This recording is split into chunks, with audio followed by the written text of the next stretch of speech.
பகடு மிச்சிசை. இனி நம்ம வீடியோல எந்த படத்தை பத்தி பார்க்க போறோம்னா, தாய் கிழவி படத்தை பத்தி பார்க்க போறோம். தாய் கிழவி. படம் எப்படி இருக்கு? இந்த படம் பார்த்தீங்கன்னா, ரொம்பவே ஒரு வித்தியாசமான ஒரு படம் வந்து சொல்லலாம். இந்த படத்துல பேசப்பட்ட கருத்துக்கள் ஆகட்டும், இந்த படத்துல பேசப்பட்ட விஷயங்கள் ஆகட்டும், எல்லாமே பார்த்தீங்கன்னா, ரொம்ப நேச்சுரலா ரொம்ப அழகா வந்து பேசியிருக்காங்க. வுமன் எம்பவர்மென்ட்ட வந்து ரொம்ப அழகா வந்து இந்த படத்துல வந்து காமிச்சிருக்காங்க. ஸோ இந்த படம் வந்து கண்டிப்பா பார்க்க வேண்டிய ஒரு படம் அப்படின்னு நம்ம சொல்லலாம். ஒரு தரமான ஒரு படம். இந்த படத்தோட கதை என்னன்னு பார்த்தீங்கன்னா, பொதுவா நம்ம அந்த ஊர் சைடு, கிராமங்கள் சைடுலாம் பார்த்தீங்கன்னா, ஒரு வயசான கிழவி இருக்கும். ஒரு 85, 90 ரேஞ்சில பார்த்தீங்கன்னா, ஒரு வயசான ஒரு கிழவி இருக்கும். அந்த கிழவி பார்த்தீங்கன்னா, எப்ப பார்த்தாலும் டென்ஷன் ஆயிட்டே இருக்கும். எப்ப பார்த்தாலும் டென்ஷன் ஆயிட்டே இருக்கும். எல்லாத்துக்கிட்டயும் எரிஞ்சு எரிஞ்சு விழுகும், கோவப்படும். அந்த கிழவிய பார்த்தீங்கன்னா வந்து, அவங்க குடும்பத்தில உள்ளவங்களும் சரி, அவங்க அந்த சொந்தக்காரங்க யாருக்குமே அந்த கிழவி சுத்தமா வந்து புடிக்காது.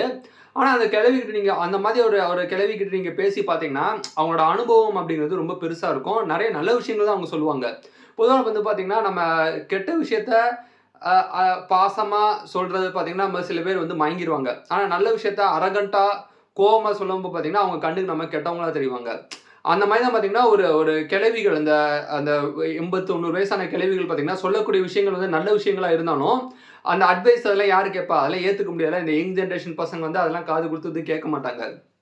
அந்த மாதிரியான ஒரு தாய் கிழவியா தான் வந்து ராதிகா அவர்கள் நடிச்சிருக்காங்க. அவங்க பார்த்தீங்கன்னா, ஊர் பூரா பார்த்தீங்கன்னா வட்டிக்கு விட்டுருக்காங்க. வட்டிக்கு விட்டு வட்டிக்கு விட்டுருக்காங்க. அவர்கிட்ட நெறைய பேர் ஊர் பூரா நெறைய பேர் வந்து கடன் வாங்கியிருக்காங்க. ஸோ மாசம் ஆச்சுன்னா பார்த்தீங்கன்னா, வட்டிக்கு வந்து வசூல் வாங்க போவாங்க. எல்லாத்தையும் பயங்கரமா மிரட்டி, உருட்டி, தாறுமாறா பேசி வந்து அவங்க வட்டிய வந்து வசூல் பண்ணுவாங்க. அந்த மாதிரி ஒரு லேடியா வந்து அவங்க இருக்காங்க. ஸோ இவங்களுக்கு பார்த்தீங்கன்னா, ஒரு 3 பசங்க இருக்காங்க. அந்த 3 பசங்களுக்கு வந்து பார்த்தீங்கன்னா, இவங்க அம்மா வந்து சுத்தமா புடிக்கல. அந்த கிழவி வந்து சுத்தமா புடிக்கனால, அவங்க 3 பேரும் தனித்தனியா போய் வாழ்ந்துட்டு இருக்காங்க. அவங்களுக்கு ஒரு பொண்ணு இருக்காங்க. அந்த பொண்ணு வந்து வாலா வெட்டியா அவங்க வீட்ல வந்து இருக்குது. இந்த நேரத்துல என்ன பார்த்தீங்கன்னா, ஒரு நாள் வந்து அந்த தாய் கிழவி பார்த்தீங்கன்னா, அவங்களுக்கு வந்து உடம்பு சரியில்லாம வந்து படுக்கையில படுத்துடுறாங்க. அவங்க படுக்கையில படுத்தனால, கிராமத்துல உள்ள எல்லாருமே பார்த்தீங்கன்னா, ரொம்பவே வந்து சந்தோஷப்படுறாங்க. அப்பா இனி கிழவிக்கு வட்டி குடுக்க தேவையில்ல அப்படின்னு சொல்லி எல்லாருமே இப்ப ரொம்ப சந்தோஷப்படுறாங்க. அ எல்லாருமே அந்த கிழவி எப்படியாவது செத்து போயிரணும் அப்படின்னு சொல்லி எல்லாருமே அவங்க பசங்க முதற்கொண்டு எல்லாருமே வந்து நினைக்கிறாங்க. அவங்க பொண்ணு மட்டும் தான் அவங்க மேல கொஞ்சம் பாசமா வந்து இருக்காங்க. மத்தபடி எல்லாருமே அந்த கிழவி செத்து போனா நல்லது. அப்பதான் நமக்கு சொத்து கைக்கு வரும்னு சொல்லி 3 பசங்களும் நினைக்கிறாங்க. ஸோ ஒரு ஸ்டேஜ்ல பார்த்தீங்கன்னா, ஒரு ட்விஸ்ட் வருது. அந்த கிழவி வந்து ஏதோ ஒரு க இது ஒரு நகை கடையில வந்து சீட்டு போட்டு பார்த்தீங்கன்னா, ஒரு 160 பவுன் வந்து தங்க நகை வாங்கி வச்சிருக்காங்க. அவங்க எங்க வச்சிருக்காங்க அப்படிங்கிறது அந்த கிழவிய தவிர வேற யாருக்கும் தெரியாது. அவங்க பார்த்தீங்கன்னா, ஒரு படுத்த படுக்கையா வந்து பக்கவாதம் நோயால வந்து பாதிக்கப்பட்ட ஒரு கிழவியா மாறியிருப்பாங்க. ஸோ அதனால அவங்களோட 3 பசங்க என்ன பண்றாங்கன்னா, ஆஹா கிழவிகிட்ட இருந்து எப்படியாவது அந்த 160 பவுன் தங்க நகை வந்து நம்ம வந்து எங்க இருக்குன்னு கண்டுபிடிக்கணும். ஒரு பொக்கிஷம் வச்சிருக்காங்க கிழவி. எங்கன்னு கண்டுபிடிக்கணும் அப்படின்னு இவங்க நினைக்கிறாங்க. அதனால என்ன பண்றாங்கன்னா, அந்த சாவ கடக்கக்கூடிய ஒரு கிழவி அப்படியே விட்டுருந்தா அந்த கிழவி செத்து போயிருக்கும்.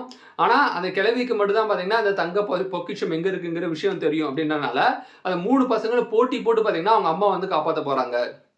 காசே தான் கடவுளே தான் அந்த கடவுளுக்கு அந்த தெரியும்டா அப்படின்னு ஒரு ரிங்டோன் வச்சிருக்காங்க. அந்த மாதிரி பார்த்தீங்கன்னா, ஒரு மனுஷன் வந்து கையில காசு இருந்தா தான் அவனால மரியாதையா இருக்க முடியும். காசு இருந்தா தான் கடைசியில வந்து நம்ம பசங்களே நம்மள பார்ப்பாங்க அப்படிங்கிற மாரி விஷயம் வந்து இந்த படங்கள் பார்க்கும்போது ரொம்ப அழகா வந்து தெரியுது. ஸோ அந்த அந்த தங்க புதையல் எப்படியாவது வந்து கிடைச்சு நம்ம 3 பேர் வந்து பிரிச்சுக்கணும். ஒரு கேரக்டர் வந்து முனிஷ்கா நடிச்சிருக்காரு. அவர் 4 பேர் சேர்ந்து பார்த்தீங்கன்னா, அந்த தங்க புதையல வந்து நம்ம 160 பவுன் தங்க புதையல் வந்து ஆளுக்கு வந்து பிரிச்சுக்கணும். அது கிட்டத்தட்ட பார்த்தீங்கன்னா ₹1,00,00,000 மதிப்பு வரும். அத நம்ம பிரிச்சுக்கணும் அப்படின்னு நினைக்கிறாங்க. அதனால அந்த கிழவி வந்து ஒரு பெரிய ஹாஸ்பிட்டல்ல போய் பயங்கரமா வைத்தியம் பார்க்குறாங்க. ட்ரீட்மெண்ட் எல்லாம் பார்க்குறாங்க. அது எல்லாமே பார்த்து ஃபைனலா அந்த கிழவி பொழச்சாங்களா இல்லையா? அந்த தங்க புதையல் அவங்களுக்கு கிடைச்சதா இல்லையா? இதுதான் பார்த்தீங்கன்னா, இந்த படத்துல சொல்லப்பட்ட கதைய வந்து சொல்லலாம். பொதுவா பார்த்தீங்கன்னா, எல்லாருமே பார்த்தீங்கன்னா வந்து ஒரு ஒரு ஏஜுக்கு மேல செல்ஃபிஷ் தான். பணம், பணம், பணம், பணம். பணம் இருந்தா ஒருத்தன் நல்லவன், கெட்டவன்லாம் யாரும் பார்க்க மாட்டாங்க. எல்லாரும் பணம் இருந்தா அவனுக்கு எல்லாரும் சலாம் போட்டு போயிட்டே இருப்பாங்க. அது சொந்தக்காரங்க மத்தியில நம்ம பார்க்கலாம். வேலை செய்ற இடங்கள்ல பார்க்கலாம்.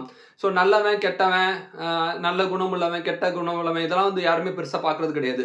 ஒரு ஏஜ தாண்டிச்சா போதும். ஒரு 25, 30 தாண்டிச்சுனா, எவனுக்கு பணம் இருக்கோ அவனுக்கு போடுற சலாம். அந்த மாதிரி ஒரு சிச்சுவேஷன் தான் வந்து நம்ம இந்த எல்லா காலகட்டமும் அப்படிதான். இந்த காலகட்டமும் அப்படிதான். அந்த மாரி பார்த்தீங்கன்னா, அந்த கிழவி வந்து ஒரு ஒரு ஒரு சீன்ல வந்து ஒரு டயலாக் அந்த கிளைமாக்ஸ்ல வந்து ஒரு டயலாக் வந்து சொல்லுவாங்க. "பணம் இருந்தா சந்தோஷமா வாழ முடியுமா என்ன?" அப்படிங்கிறதுலாம் எனக்கு தெரியாது. ஆனா பணம் இருந்தா தான் நம்மள 4 பேர் மதிப்பான் அப்படிங்கிற மாரி ஒரு வசனம் வந்து சொல்லியிருப்பாங்க. அது உண்மையும் கூட. அது மாரி பார்த்தீங்கன்னா, பெண்கள் லேடீஸ் வந்து எந்த அளவு வந்து அவங்க அவேர்னஸா இருக்கணும்.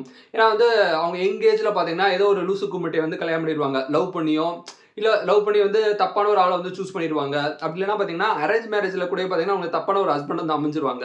அப்ப என்ன காலம் பூரா ஒரு ஹஸ்பண்ட நம்பியே நம்ம இருக்காம, ஒரு லேடீஸா இருக்கவங்க வந்து ஒரு எழுத்து படிப்பு படிக்க வந்து கத்துக்கணும். ஒரு கைத்தொழில் வந்து கத்துக்கணும்.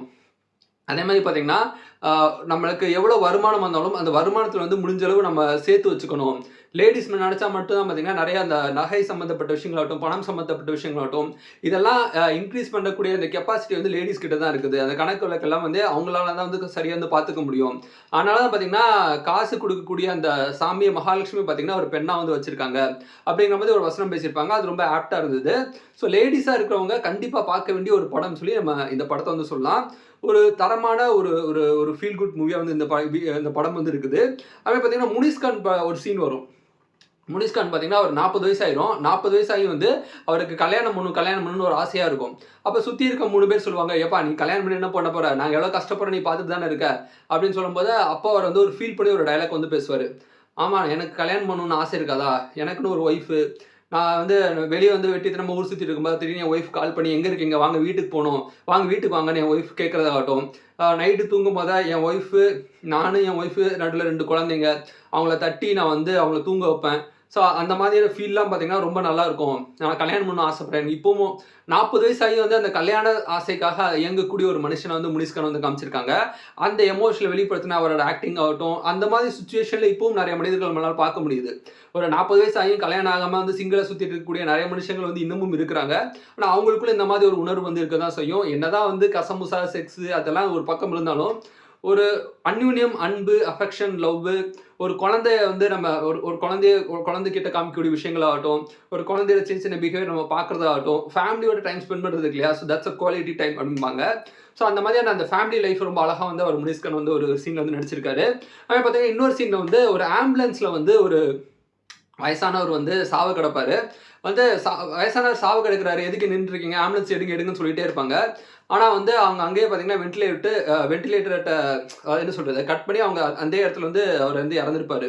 அது என்னன்னா, வயசானவங்களுக்கு பார்த்தீங்கன்னா, காசு செலவு பண்ண முடியாது. ஹாஸ்பிட்டல்ல போய் காசு செலவு பண்ணி, அதுக்கப்புறம் வந்து அவர வந்து பொழைக்க வச்சு என்ன பண்ண போறோம்? வயசானவங்க இருந்து என்ன பண்ண போறோம்ன்னு சொல்லிட்டு, பெத்த குழந்தைங்களே பார்த்தீங்கன்னா, அவங்கள வந்து பெரியவங்கள வந்து சாவடிக்கிறாங்க. இந்த மாதிரி விஷயங்கள் இப்பவும் நடந்துட்டு இருக்குது. கருணை கொலைம்பாங்க. அந்த மாதிரி விஷயங்கள் நடந்துட்டு இருக்குது.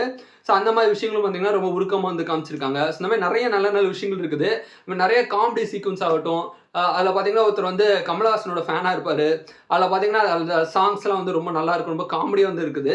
ஸோ ஓவரால் வந்து ஒரு கம்ப்ளீட்டான ஒரு என்டர்டெயின்மென்ட்டான ஒரு காமெடி கலந்த ஒரு நல்ல மெசேஜ் ஃபுல்லான ஒரு தரமான ஒரு மூவின்னு சொல்லி நம்ம தாய் கிழவி படத்த வந்து சொல்லலாம். ஸோ இந்த படம் பார்க்கலன்னா கண்டிப்பா பாருங்க. இந்த வீடியோ உங்களுக்கு பிடிச்சா லைக் பண்ணுங்க, ஷேர் பண்ணுங்க, முயற்சி செய்கி சப்ஸ்கிரைப் பண்ணுங்க. Thank you.